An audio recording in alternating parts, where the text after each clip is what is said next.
Good evening and welcome to Let's Drone Out, episode 481. Tonight we are joined by friend of the show, Cerberus. Good evening, Cerb. Evening all. We are joined once again by Matt from the Birmingham Tiny Whoopers. Hey guys. And we are joined by Tiny Whoop's biggest name, Jesse Perkins. Good evening, Jesse. Good evening. Thanks so much for having me. Thank you for coming on. My pleasure. And the reason we have these big famous faces on our screens today is to talk about Birds 25, Birmingham International Race Day 2025. Now, this is happening in some months' time, in like February of 2025, and we're already talking about it, and it's already sold out for races. But the fact that we've still got these big faces on our screens talking about it is because there's so much else going to be happening at this event that everyone needs to know about. So, yeah, that's right. There's so much going on this year. It's going to be mad. And like the organization still should have started earlier. Like realistically, it's already been really busy. But like I said, race tickets are already sold out. We got spectators can come for free. We've got challenger tickets for people that want to get involved. So there's a whole load of things to kind of dive into. So biggest questions up front. When is it and where is it going to happen? When is it? It's 1st and 2nd of February. It's in Birmingham, from Birmingham Tiny Whoopers. It is at Liso's High School Sports Centre on the kind of southwest side of Birmingham. They've been like super supportive, and they've got a massive sports centre set up. And luckily for us, they've actually already got netting to divide the whole thing in two. So half of my actual practical setup is already done, which is great. So good times. So we mentioned already the tickets are sold out to the races, but who have they been sold to? Because I've heard there's some big names there.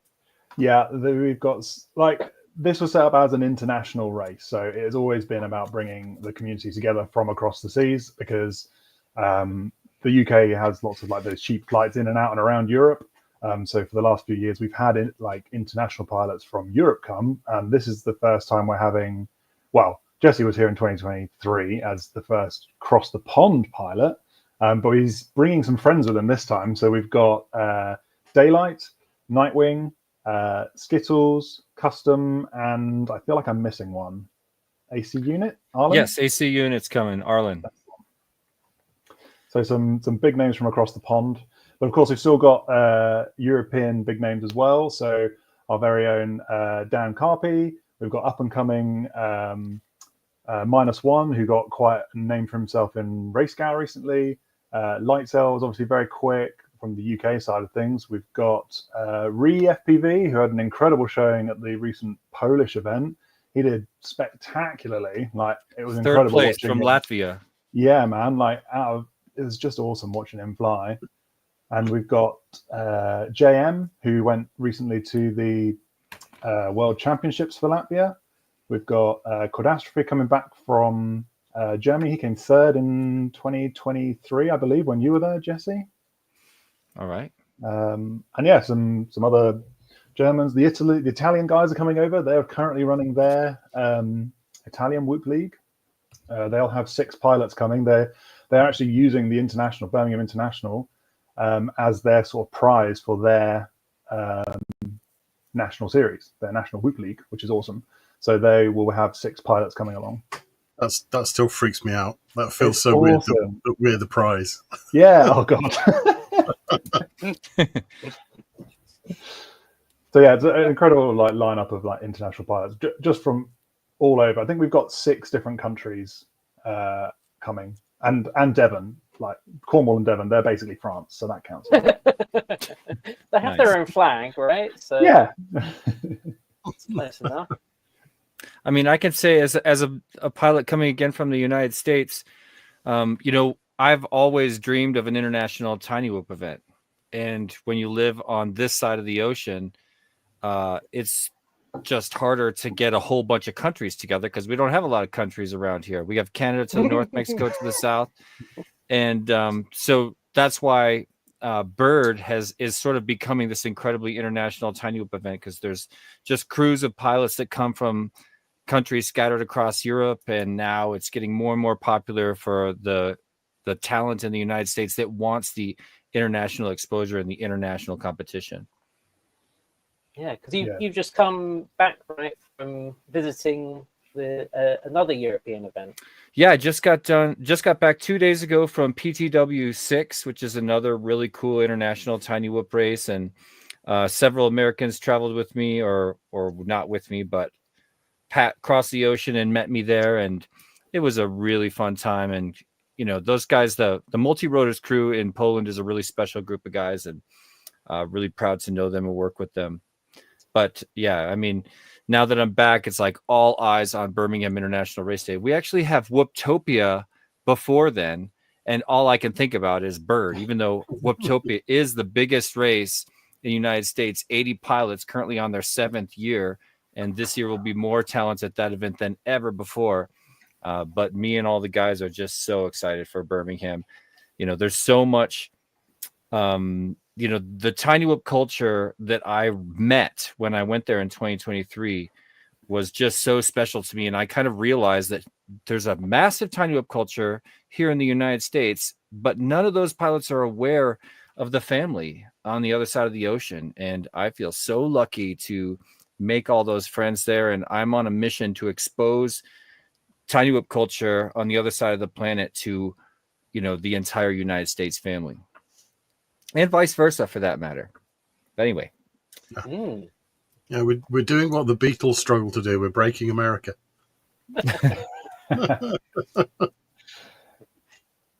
Yeah, this event has grown beyond sort of anything it sort of set out to be. Because back in 2020, January 2020, just before COVID, was the first one. And it was a bit tongue-in-cheek. It's like, Birmingham International, yeah, we've got some guys coming over from Germany. This is going to be a laugh. Like, we'll call it this and be a bit kind of, jokey about it. But it went really well. The next year went well. The year after that was like double the size again and again. And now we're on the 5th year. So it's just exploded, which is incredibly humbling as well, that people would come to something that we're putting on from our, like, organizing, sitting at our desks, just tapping away, trying to get people to do stuff and find venues and things, and putting together OBS scenes and all the technical bits that go into it. Like, you're sitting here working away for ages before it, and then suddenly the event day comes, and it's incredible to see all these people travel so far for something that you put together. It is incredibly, like I say, humbling and special for us as well as the organizers. That's why we do it. But the fact that you've put it on for so many years and it just keeps growing and sells out so many months in advance, it speaks volumes to what your events are like. So I'm hoping that you continue this for quite a few years yet to come. Well, that kind of neatly brings us on to something that we agreed this year, which was a sort of formalization of partnership between myself and Birmingham Tiny Whoopers, Cerb, who I've been working with for a number of years now at Killer Quads, but specifically FPV Racing Solutions on the race directing and live streaming side, and then Jesse P, who saw what we did a few years ago and has been in touch with us over these last couple of years as it's grown, and has come on board to be this kind of 3-way partnership, bringing together this international community for this race on this side of the pond. So I'm really excited to sort of share that with everybody and announce it to the world and formalize this sort of amalgamation of strong people in the industry. Well, these two strong people in the industry. I'm just a guy that taps away on his computer organizing stuff. We spent so long working on we work on our own brands and our own things, and we have our specialties, and we have stuff that we do everything at once. And it's like, well, hold on, why don't we all just get together and form a partnership properly and help each other out and push things forward, because that's all we ever do, right? Is push things forward. So joining forces just made sense. Yeah, I feel the exact same way. I couldn't be more excited about it. I do a lot of, this year I added 2 events here in the United States, And my goal, like I say, I'm growing my YouTube channel at the same time, which is sort of relaunched lately, pretty much after a long dormant period. And I'm using that as a sort of excuse to become as involved as I can in international races. And like I said a minute ago, I have this goal to expose these very different and very special tiny whoop communities to each other. So because of all of my experience at all these different races, I've got a little bit of an understanding of all of the roles that are necessary. You know, I've been a part of of Whooptopia for 6 years now, and I've learned a lot from the way they run their races. Mostly things I want to do, and a few things that I like to do slightly different, but no disrespect, obviously. And I think it's a really awesome team, and our focus as a team is to just create an unbelievable event for the pilots, for the spectators, pleasing the sponsors, and all these goals come together really nicely for Birmingham International Race Day. Excellent. I mean, you've had some very picturesque tracks in previous years with some of the venues you've had. How are you going to build up the spectacle of your track for 2025? So that's that's one of the things that we're taking a little easier this year. So it's not going to be so architecturally spectacular, the actual venue, shall we say. It is a sports hall at a school. But they've been like super supportive in giving us this incredible open blank canvas to do basically whatever we want in this whole hall. So we've got incredibly high ceilings. We've got things we can hang off the wall. We've got a huge open wide space. So the track is going to be really interesting. Like it's going to tend it because we've got a big blank flat space. We can put whatever we like there. So we've got inflatables. We're going to have lights everywhere. There's going to be like music. We've got the live stream, obviously, commentary. There's so many things going on in this space, but that's just one side of the net. Oh yeah, and Martian as well. Is that why you're selling your old gates? I don't know if you've been seeing on Facebook. He's been making your Killer Quads conduit gates, and he's also made a infinity tunnel that kind of slots into them as well. So he's got several stages of infinity tunnel with the conduit gate project, which is awesome. And he's very kindly agreed to bring that to Bird as well. So we're going to have a great infinity tunnel by Martian, which is awesome. Thank you for reminding me, Martian. Available on Thingiverse. Just go and search for the Killer Quads Conduit Whoop Gate project. It's the cheapest way to make great whoop gates in the UK. That's awesome. Yeah, it's a really good little resource there because you literally download them, print them off on your friend's printer because everyone's got a friend at least who's got a printer somewhere. And infinity tunnels. That's what we need. Infinity in the chat saying we love infinity tunnels. Yeah, I mean, other? Sorry. I was just going to say, when it comes to course design at these big events, the main prerequisite is exactly what we have. Tons of airspace. And we've all been to big events. Like, I think last year, at least 2 of the 4 major tiny hoop events in the United States had very limited airspace and still made it work. Like, built unbelievable, unforgettable courses, the kind of courses that you start to miss when you realize you're coming up on your last battery on it. But what Matt has established with the school area is a massive airspace and tons of room for pilots, and to not be lacking on that is such a key prerequisite for the course design. So I'm really happy with the way that's worked out. And that's all just one side of the net. That's the drone side of the net. The whole other half of the sports hall has got stuff going on in it as well. So part of the community as it's grown has always been to include new people. So whenever somebody turns up to a tiny whoop meet anywhere across the world, I imagine it's the same. It's the same culture. You want to get people behind the goggles, on the sticks, getting them to have a go with something. And that's what the other half of the sports hall will be. It will be a collection of different individuals putting on their own thing and trades to showcase all the different things about FPV. So we've got Skill Supply who work with local schools doing like drone coding, for example. They're going to have a stand there so you can fly a drone and code it and land on a color and then do something based on that color and go somewhere else. There's going to be line of sight drones you can get your hands on and actually fly something when you're at a drone event. There's going to be FPV goggles, so you can do a ride along with Nightwing, who's just going to thrash the place. Like it's going to be incredible. So we've got a whole load of different things where you can give it a go. So this is the part of the experience where I want to grow it into a full kind of weekend festival. So the pilots get to have a great flight, they have a great race, we have a great live stream, lots of video, and then anybody that comes along and watches these incredible international pilots can say, holy hell, this is awesome, I want to do that, and they can do it right there. Yeah, that's really special to me. I'm passionate about teaching people to fly and giving them exposure at a big event with all of these opportunities to actually play with the technology that we're all competing on. Is awesome outreach. And I said before that every little pocket of Tiny Whoop, every little club around the world has a few really special people behind it with big ideas. This is an awesome example of that.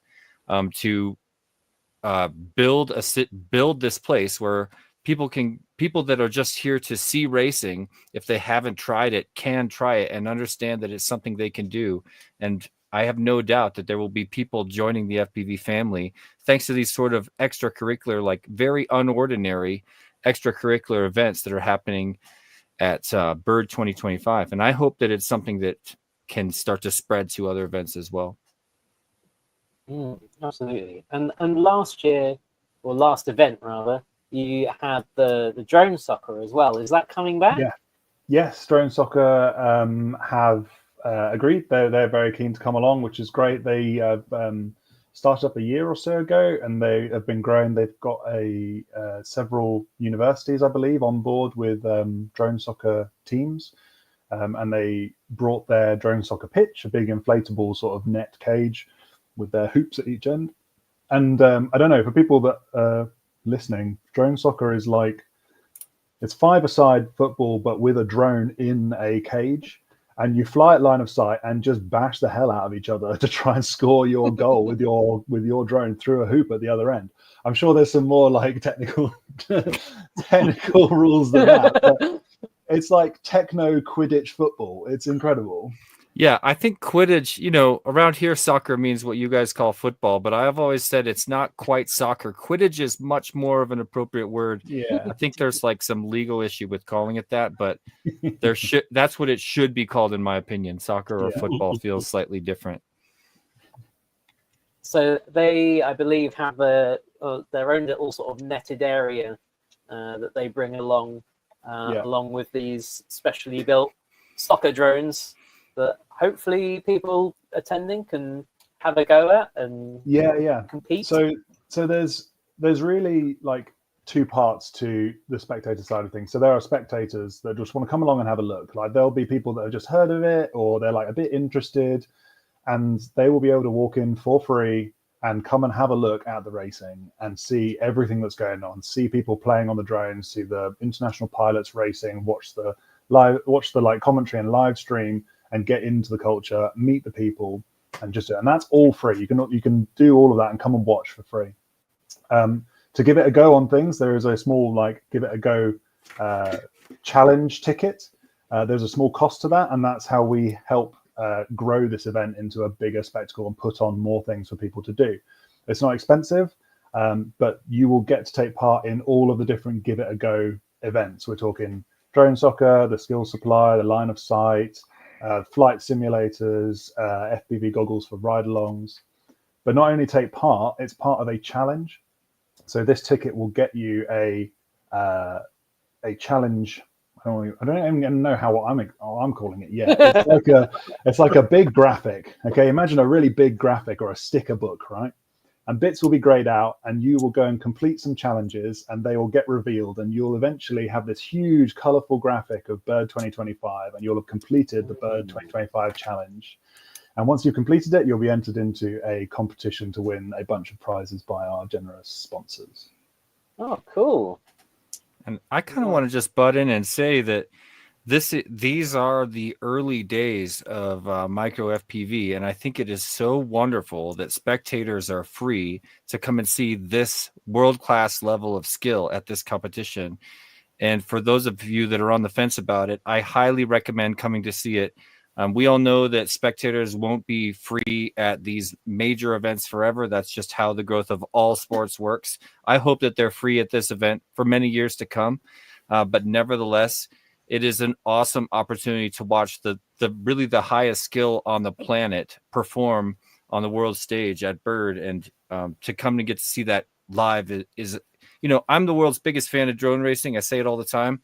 I love watching the fast races and the fast guys and trying to, I sit there trying to think in my head what it's like to have a mind like that. It's just unbelievable to witness greatness on that level. So I'm also a huge, advocate. If you're wondering what it's like to go to an event and see what the culture's like, see what race culture is like, what it's like for the pilots in the pilot pits, preparing for their time on the pilot's line and flying on the course. That's a really special thing to see. And for it to be free, I just wanted to jump in and say, please come and see it. Please come and see it. It's going to be a blast. Because we work very hard on the live streams, to make them accessible, so that people watching at home, from the hardcore racers that couldn't be there to the mums and dads and the family and the interested onlookers, we try and, as streamers, we try and straddle that. And tell those human stories and talk about the jeopardy, the excitement, because that's interesting. But nothing beats coming along, really. The atmosphere, the camaraderie, the people. The camaraderie is great. When people get something break and then you see them in the pits a moment later talking to the other pilots from other parts of the world, like lending them bits and like, here, their primary competition is their best friend helping them get back on get back in the air every time. And Serb's got the live stream up, so they will then be able to continue participating, and their friends back in their own countries can see them on the live stream, even if they don't come, because it's a long way to come to Birmingham, but the live stream helps them see that as well. Mm-hmm. But you make it a spectacle for the people spectating as well, right? I mean, you put the effort in with all the LEDs on the track, but you also make sure that the whoops themselves are nicely lit up, right? Yeah, it's something that I'm firmly never going to change from. Like, there are many rules that will bend for pilot satisfaction, but you will have LEDs on the quads, and it will make it really easy to see them fly around this nice darkened room. It is, I think, everyone remembers DRL and the number of LEDs that were on those quads. I think they had it was in the hundreds of LEDs, I'm sure, on those quads. Yeah. I only asked for two LEDs is all you need to put on your whoop to participate in Bird. And it just means that the people who are watching can see the bright colors zipping around and follow them where they are on the track. Yeah. I imagine that makes Serb's job easier as well, right? Yeah. Yeah, the line of sight view of the racing, it's completely different with LEDs. We said a second ago, I just got back from PTW 6 in Łódź, Poland, and watching the raceway line of sight. Some aircraft had LEDs, some of them don't. But when there's 4 LEDs on the corner of your aircraft, you can read the pilot's mind. You can tell what they're doing and what their input is. You can actually see what they're trying to do so much better, as opposed to a dark blur moving around. So I'm on board. It's just so important. This is my LED king. Okay, so I can only turn it on for a moment, because if it doesn't have airflow, it genuinely starts to smoke. But as soon as I plug it in, I'm not kidding you, this is blinding. Wow. It's the camera is blown out by the power of the LED on that whoop. So the little hoop that goes over the top is actually the filament from an LED bulb. So it's properly bright. And it's probably meant for 3 volts, and you're probably running 4.3 through it. But that's why it's getting so hot, and that's why it's making your entire... For those of you that aren't watching the video version of this, his whole screen just went white pretty much. You can barely make out one side of his face as he's squinting in pain. I think you need that on a switch on your transmitter. So that'd if be somebody ideal. looks like they're about to overtake you, you just flick just out. Yeah. We do have lights over here that we call blinders that are just meant to mess with the people behind you. You know, it adds another dynamic of tactics to the event. What can I say? Sure.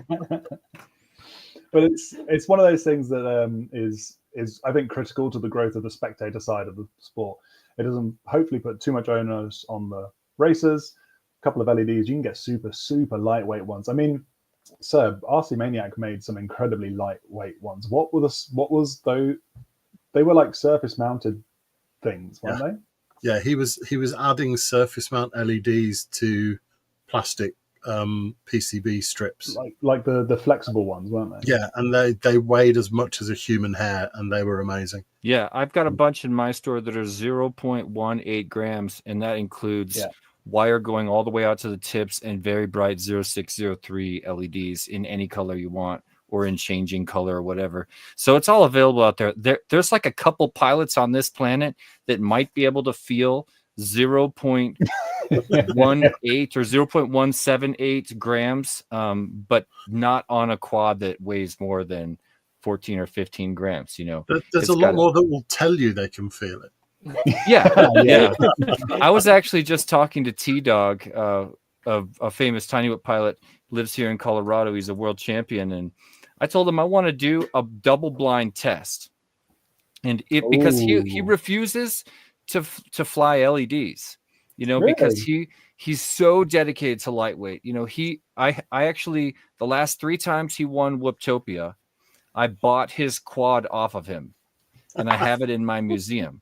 And you wouldn't believe these aircraft. All of the frames are shaved down, so the ducts are extremely thin, and they're the lightest aircraft on the planet. He's dedicated to ultralight and would never consider, if it doesn't break a rule, would never consider taking on an extra 0.18 grams. So I said to him, let's do a double blind test where you don't know whether you've got this 0.2 grams difference. And if you can nail it, if you can't tell the difference, you have to ride LEDs. That's kind of my thing. But we haven't done that yet. Superb. But anyway, there's really no downside. Yeah, the LEDs are cool, and they make the commentator's life easier, which means you can tell their stories more quickly. You can tell who's going where, and that's good for the spectators. And spectators become pilots. So, are they going to be as color coordinated between pilots as like DRL, as you mentioned? I wish you'd be able to work out who's who. I would love that, but having the color dictated by your channel, by your frequency you're using, would be the ideal. Like you would always know that, you know, R1 is red, and that makes the commentator's life easier.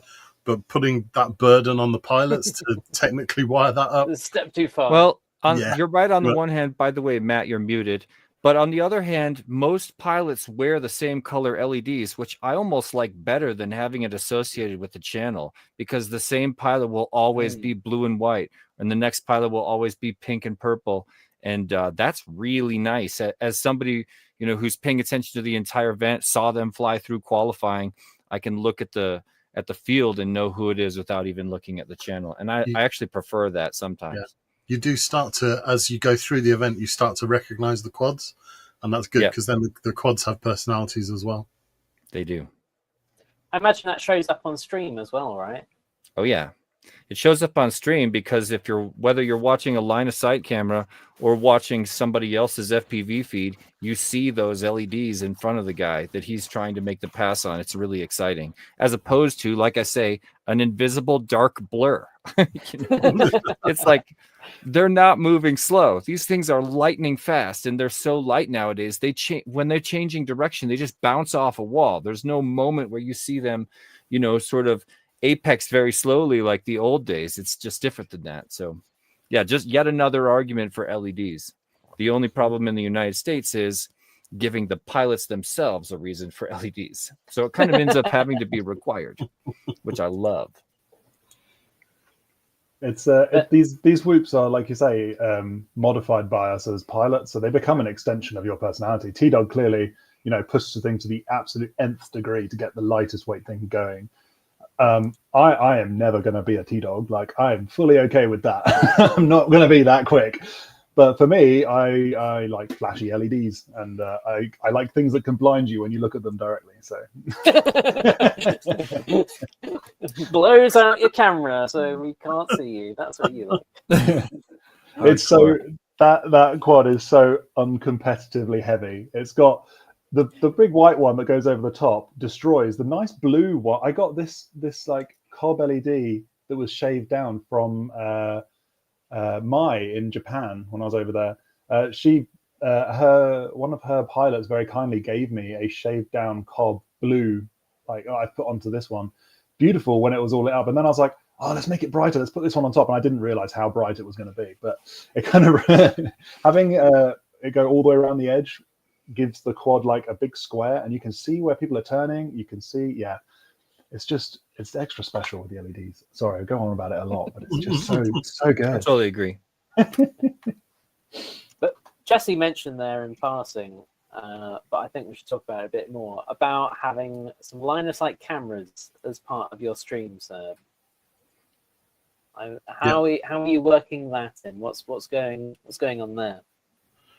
So we've spent a few years with trying to figure out our track cams. And that's going to expand now into different cameras. But first up, how to get stuff out there on track on a shoestring budget that you designed on your kitchen table. We actually, it's no secret, use NDI, which is a camera protocol. And actually what we use is old phones.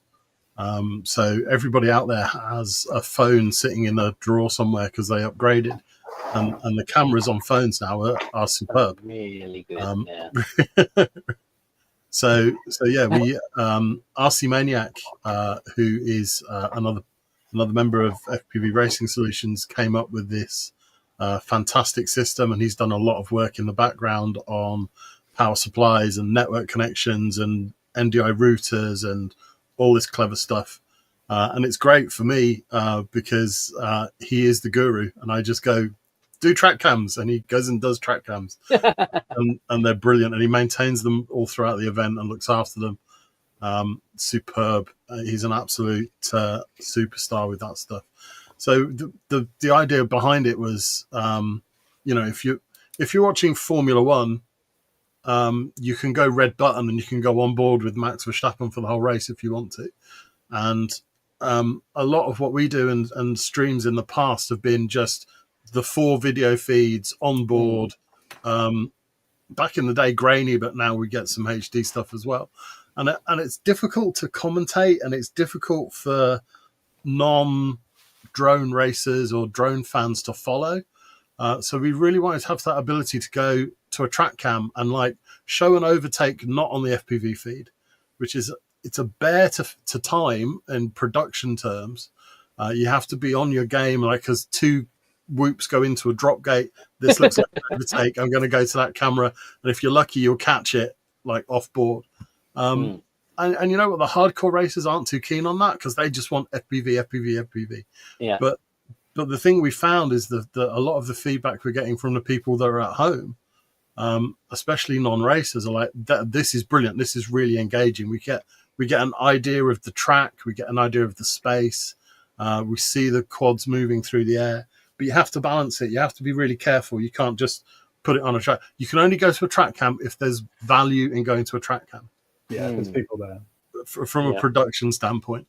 And then we're going to add to that as well. So, we're expanding at FPV Racing Solutions, and joining together with the guys here, Jesse and Matt. We're all one big family now. And there's really great ideas and really great technical resource that these guys are bringing in. And we're looking at the interview cams and playing in bits of B-roll, and we're going to get the pilots to submit little interviews and talking head slots so we can put those into production.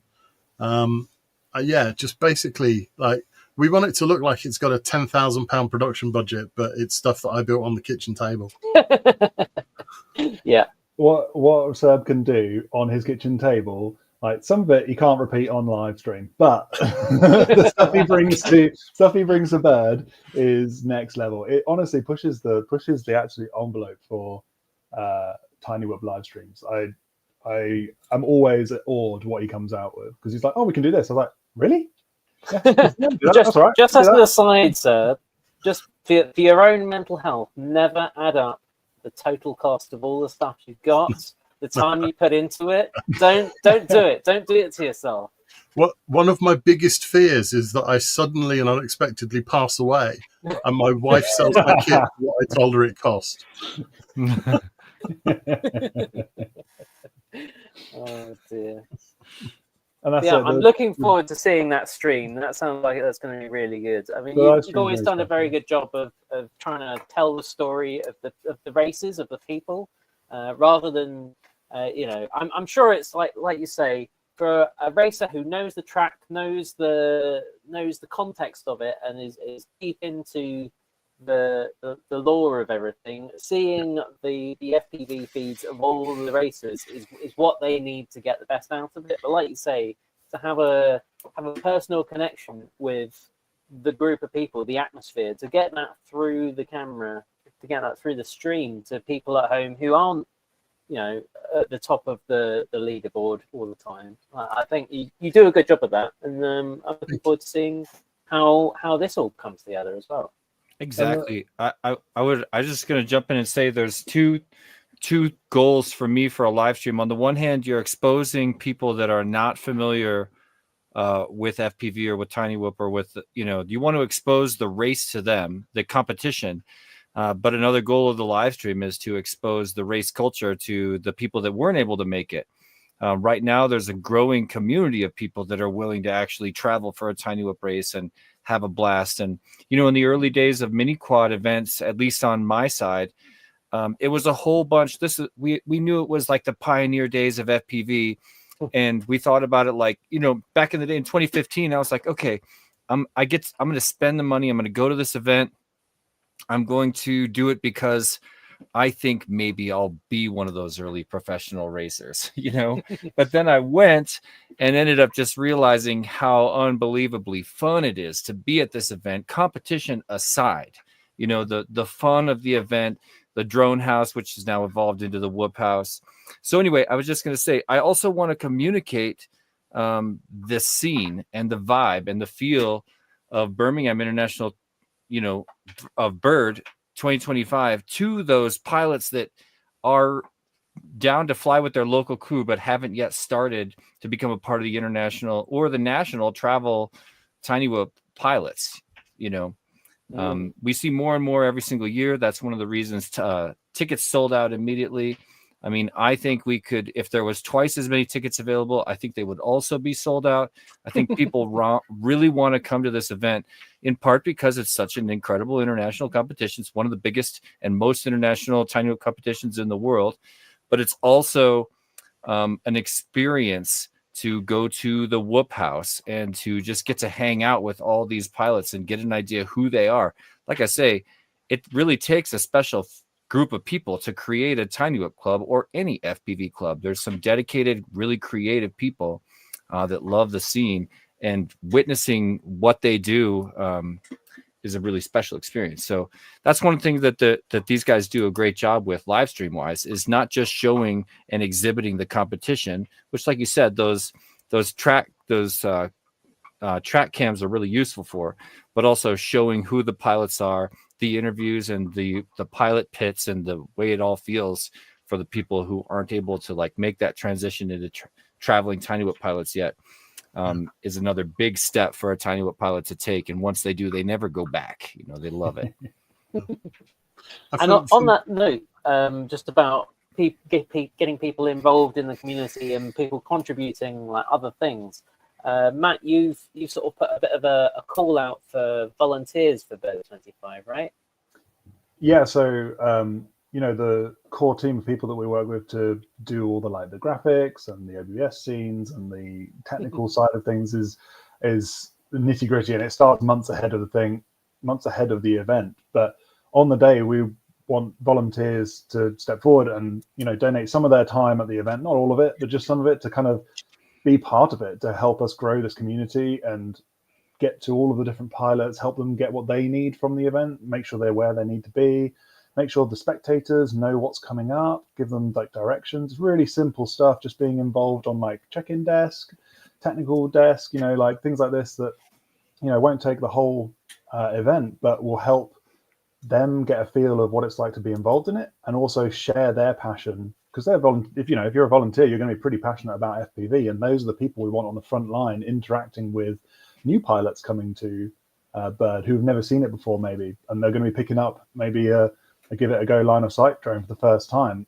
Having people that are passionate and getting involved, being on the front line, talking to them about how to do things, taking the time to spend with those individuals and just give them that one-on-one time will really make a difference to that person's life. And, you know, like it's been such a big, it's honestly taken over part of my world. Like my wife kind of despairs a little bit because she's like, you weren't into drones when I met you. And I'm like, I know, I kind of met you and drones at the same time. And I'm sorry, but like, you're both really important.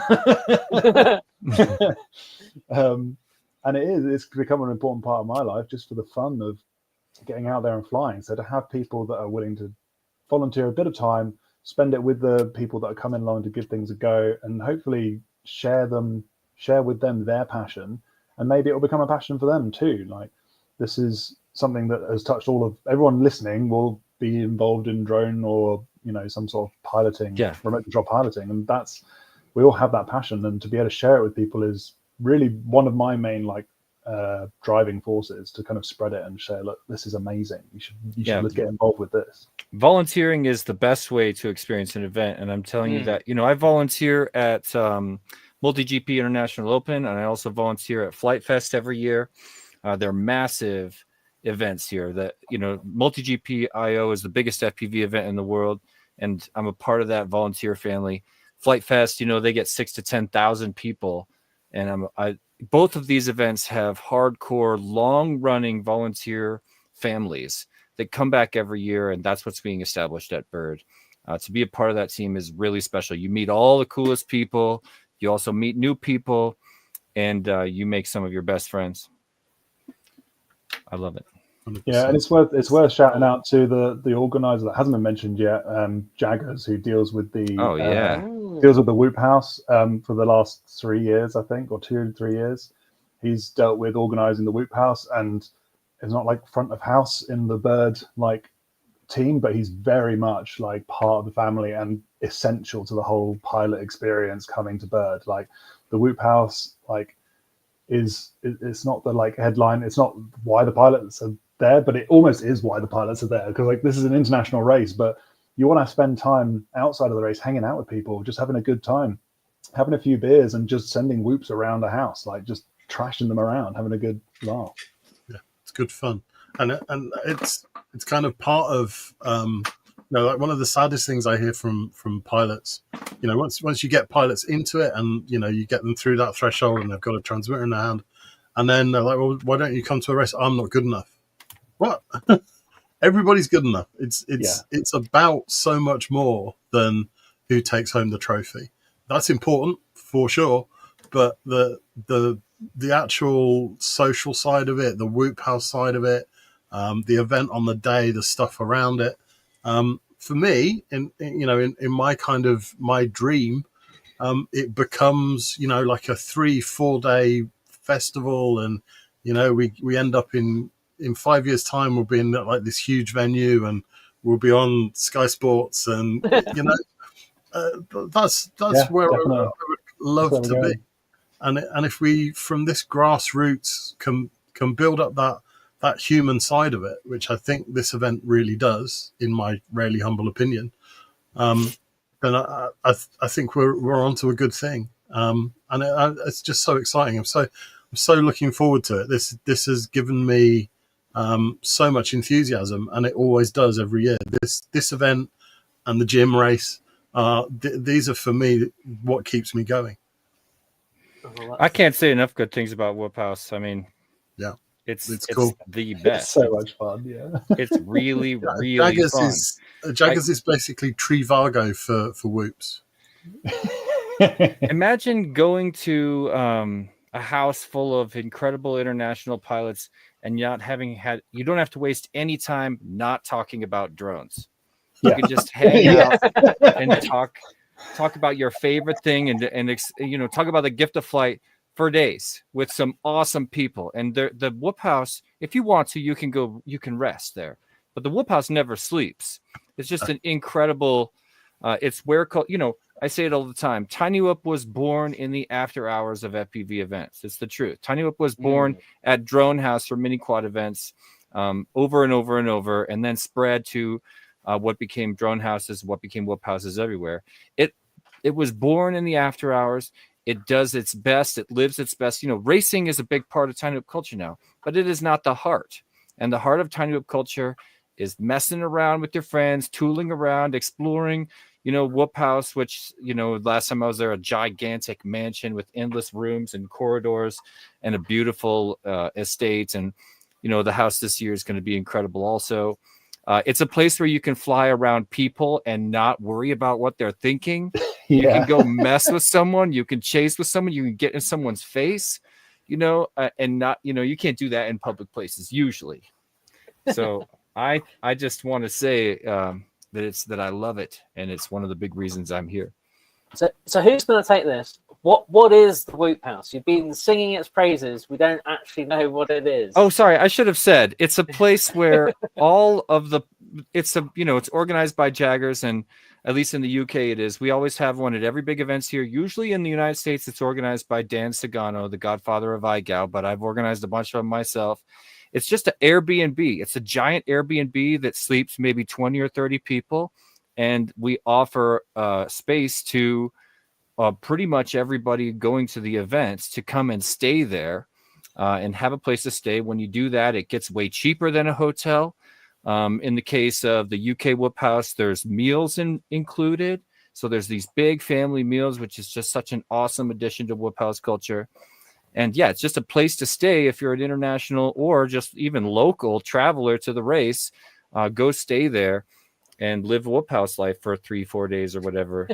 That's what it is. It's an Airbnb, Nice. So how does someone get into the circle of the Whoop House? Where do they go to get the secret handshake?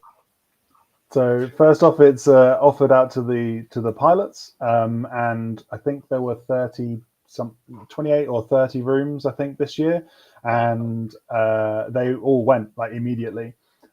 So unfortunately, there's another sold out thing we're talking about. But the important bit to take from it is that, like Jesse says, the heart of Tiny Whoop culture is in more than just the racing. The racing is important. We're there to have a race to crown the Birmingham International Race Day champion, and that's why people travel to it, to have that experience of racing. But it's not the most important thing. The most important thing is meeting new people, taking part in the event, but spending time with people. Everyone making friends. Yeah, making friends, like swapping stories, messing around. Everyone shows off their new crazy drone they've made and tweaked to the nth degree. And you just, like you said, you don't have to bother talking to your wife. You don't have to bother talking. You don't have to. I've never put it that way. No, you don't have to censor. You don't have to censor your enthusiasm for FPV around these people, because they are also. And in addition to all of that, just to pivot away from that dangerous territory, in addition to all that, the Whoop House is the place where you find the innovation of the future in Tiny Whoop world. It's where the new LEDs get shown off. It's where all the new technology happens there. There's always, at least in the United States, there's just always unreleased products making an appearance there, all kinds of new stuff happening. And the people that end up finding the heart of Tiny Whoop culture at Whoop House and at these big events are the people that also end up being the hardcore innovators driving the entire Tiny Whoop movement. Yeah. Matt, I'm not familiar with the venue yet because I haven't talked to Jaggers about it. But for people listening or watching, if you're not booked into Whoop House, can you still rock up and I believe in the evening you can come along. I'll tentatively say that that's a thing. You can come along and have a look. I mean, it's basically a big It's Jaggers baby. So talk to Jaggers. Yeah, He's the it's guy to Jagger's ask. decision, Yeah. and I will say that it tends, at least on my side, it tends to be slightly invitational because this is a place where everybody has their gear out. So getting involved in it kind of also involves getting involved in the community, making some friends at the event, and probably wind up with an invite to the after party or whatever. So volunteering would help, right? Volunteering Volunteering- is that is a fast pass. All volunteers are carried aloft through the halls of Whoop House. Yeah, exactly, There's on our special shoulders. spaces. Yeah. Well, the other avenue that I can see is that Jaggers is holding a Whoop night at the Egham Rugby Club in Surrey this coming Tuesday, the 19th of November. So there's another early point to start making headway into getting an invitation to the Whoop House. Wish I could go to that. He runs a great event down there, and he also uses the Killer Quads conduit like gates as well. Like they're used all over the country. Like a guy came along to the Birmingham Tiny Whippers regular event on Wednesday. Was that yesterday? God, time's flying fast.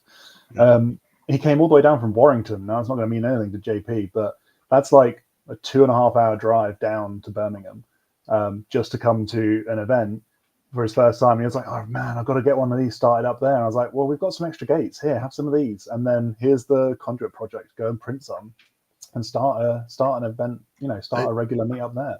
They're used across the world. I've seen people posting. Yep. Like they'll post stuff on Insta and Facebook. I'm like, those are my gates. That's so cool. Yeah, Nice. Like back in the day when I first was designing them, I was like, oh right, I'm going to set up a little shop and I'm going to 3D print, and you can like go to my Etsy shop and buy the corners and and I'm like, life is too short. No chance. So the idea was to make it like a community thing, like to put the project up. And if anybody like redesigns or re-rolls any of the corners or the parts, send the files to me. I add them to the project, and it just hopefully, like Gridfinity, hopefully it will take on a life of its own. So far, most people just like download them, print them, put them together, and race. There's not been too many remixes yet, but it's really cool. It's so nice to see them being useful and being used. Yeah, Jaggers has got a good setup with them down there. I've seen a couple other because we're into Whoop season, if you like, now in the Northern Hemisphere. But it's Whoop season is getting longer and longer. Like I don't know about the rest in America, but this year it ran all the way through summer. People kept turning up at events, and I said, look, I'll keep organizing them if you keep coming. And people kept coming. So all the way through summer, we were running the winter Whoops because the people kept flying. So I wasn't at all offended by that. So I've run winter Whoops for like 6 years or something. And I'm like, right, I've got too much else going on. Matt, winter Whoops is yours. You manage it now. You look after it. So it became Killer Quads, Birmingham Tiny Whoopers, joined together, joined forces. I'm like, great, I'm going to spend the winter building race cars, which I didn't build. And that was the first year. And I've always said, if you keep coming, I'll keep doing them. And for the first time, Matt just went all the way through, never stopped. And so in some ways, I'm really annoyed that people don't love me and didn't come. But also, I'm just really pleased. That was so cool. And people are still turning up, and it's growing and growing. It's really awesome. So we've got a new venue there, and Jaggers has started up a new venue at his rugby club. And there's a guy, like I say, came down from Warrington. The Drone Circle guys are up and running. Again, they're running there. I think their one's next week, I think sometime. All these clubs are kicking into gear, and it's just taken off again. Like the tiny Whoop culture just evolves with people just getting involved. And yeah, where's the best place for people to go to maybe try and find their local Whoop club? The best place to start really is just a big shout out on the UK Tiny Whoop Pilots Facebook group. Just say, I'm here. Is there a Tiny Whoop group near me? And somebody will say, yes, it's here. And that's what the community is about, reaching out and helping each other find these places to go and thing. You can also go to the BDRA website. There's like a list of the bigger clubs on there, but there was always someone in a pub back room somewhere flying drones. There it is. Hey, Han. Hey, dude. Nice. Next And one. the chat says the next Drone Circle event is 24th of November. There you go. So if you're around Macclesfield way, roughly, then that's where you want to head to. Drone Circle. And internationally, have you got any recommendations, Jesse, for where someone who's listening might go to find out about their local Whoop events? Or I actually clubs? recommend about the same move in the Tiny Whip group. There's a huge international Tiny Whip group with 40,000 pilots, and putting a post in there always yields good results. I see them all the time, and whenever I do, I also make a post on their behalf because I've got a slightly bigger reach in that group. And we always find local communities, and sometimes we don't find one. And just like Matt, I'll give them a hand starting up a local club, just getting 2 or 3 guys together, and it snowballs from there. It's kind of the story of Tiny Whip since the beginning. Nice. And I can see in the chat, Caroline Tyler has bought a Modular 7, and she wants to lend a hand at Bird 25. How should people get in touch to volunteer? Best thing is, just drop a message in the live stream chat or on the Birmingham Tiny Whoopers Facebook page. Just say, hey, want to get involved. I think there should be a post on that page where volunteers were requested. There'll be another one going out, I imagine, after this stream. So just drop us a comment in there, and I'll get in touch with you directly. And for anyone not on Facebook, presumably they can go to your website, BTW Club, Birmingham Tiny Whoopers Club.co.uk/bird. And I can see at the bottom there is a contact us. Exactly. That's the one. I always forget about that because it's a relatively new development, sort of trying to formalize the presentation of the event. Like, I've always had a web page, but it's always been on my random blog that nobody really needs to go and read. But now I've actually got a proper Facebook page set up ready for the event. So there's an actual website, BTW Club, Birmingham Tiny Whoopers Club.co.uk/bird. So that's presumably also where people can go if they want to get involved in the Give It a Go, the challenges. See some tickets for sale there. So if you head over to that website, you've got the option between a spectator ticket, which is free. Basically, we've got like a cap on numbers, so we have to ticket it, but it's free, so you can get a free ticket on there. And then if you want to have a go at the Give It a Go sessions, the Give It a Go activities, then you can purchase a ticket on there. It's set at £12, I believe. So as cheap as I can absolutely make it, to just get as many people involved as possible. So that people get their hands on the kit, because you see it flying, that's cool, I want to have a go, and you can go over there and you can have a go at it, and you have a chance to win some prizes by doing so it's win-win. And just run us through again what the challenges are.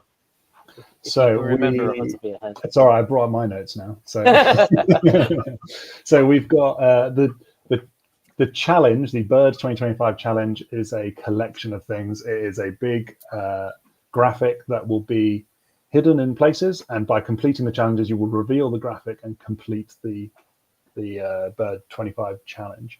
And it is things from hunts for stuff around the venue. You have to go and find out a bit of information from a particular pilot. You'll have to go and take a selfie with someone. And then the Give It a Go stuff, there'll be simulators there. We've got drone soccer, so you can get your hand on a Quidditch techno drone ball. If I don't infringe on any copyright. Skill Supply, one of the largest STEM educators in the UK, is coming with his line of sight drones. We are his drone coding drones. We're also going to have the line of sight drones to give it a go. There'll be FPV goggles, so you can ride along with the international pilots. And then once you've completed all of this big graphic, you'll be entered into a competition to win some amazing prizes from our sponsors. And it's a good point to say the sponsors really do help support this event. There has to be a charge for tickets for things but the event has a huge cost to it. Every year, I have lost money doing it just because it's a fun event. I keep doing it. This year, it has got to at least break even, and there's been huge support from the sponsors to keep it going, because there's an international appetite for this event, which is incredible. So Jesse being on board, Serb being on board helps make that reality, but also the sponsors. So We Bleed FPV put in a massive sponsorship package, which I'm incredibly grateful for. And Minifigs Me as well stepped up and dropped an incredible package. And they are relatively unrelated to the FPV community. Minifigs Me does Lego figures, custom Lego figures, and is known, in various circles in the FPV because he's a really nice guy, Nick. He wants to help support the group. So big shout out to We Bleed, like Jeff, incredible, thank you very much, and to Nick at Minifigs. Like without these supporters, this event doesn't happen. So it's really important to support these guys. Absolutely. And Serb, lastly, for anyone who doesn't want to miss out on all the atmosphere you're going to be piping to the internet, where should people subscribe to make sure they get all the stream notifications? So head to YouTube and subscribe to FPV Racing Solutions. That channel will be streaming the event on both days. And there's a chance we might also multi-stream it. So if we get the technology working, which we're working on, we'll stream it across to Jesse's YouTube channel as well. Excellent. So it'll be everywhere you can find things. That's the goal, right? Spread the love, spread the atmosphere. And it sounds like Bird 25 is going to follow in the line of bird events and pull all the FPV community together, but then spread it out and share it with everyone else as well. So thank you very much, everyone, for joining us this evening. We'll look forward to seeing Jesse over in the UK as well. So everyone should go along and say hi. Couldn't be more excited. Yeah, it's going to be a blast. Last year we taught him how to say Birmingham, so this year we're gonna expand him. We're going to expand his vocabulary. I think we're going to move into British swear words this year. Yeah, can't wait. I'm pretty well educated, believe it or not.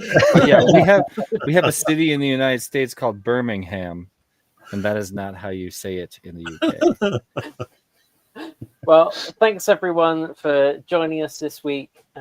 Join us again next week for some talk about the SkyStar flight controllers and ESCs. But this week you have been joined by Cerberus from FPV Racing Solutions. You have been joined by Matt from Birmingham Tiny Whoopers. Cheers, guys. You've been joined by Jesse Perkins from Tiny Whoop. I've been Frank. Jack's been hiding in the background. He wants to know what Jesse's done to his hand. Oh, what's up, Jack? I was just in Poland. This is a little carbon fiber splint that I made, or that a friend made, but I smashed my hand in a gigantic heavy door and broke my thumb, and I smashed my finger and my thumb, and it's not that big a deal. It's Ouch. But yeah, just I mean, it's more than a prop bite, right? It's more than a prop bite. I can't fly. That's the biggest problem. I looks like I'm not going to be able to get my thumb on sticks for at least a few weeks. So that's the big bummer. But I'm all right. Could have been a lot worse. Yeah, but official drones safer than doors. 100%. Yesterday we were telling Jesse that the door story wasn't sexy enough, and he needed to come up with something else. Yeah, we were joking about maybe I saved a puppy from in front of a bus and my hand got run over. Nope, it's not a good story. I wish it was. Oh, well. Thank you for joining us anyway. Thank you to all our Patreons for keeping Let's Drone out on the podcast feeds.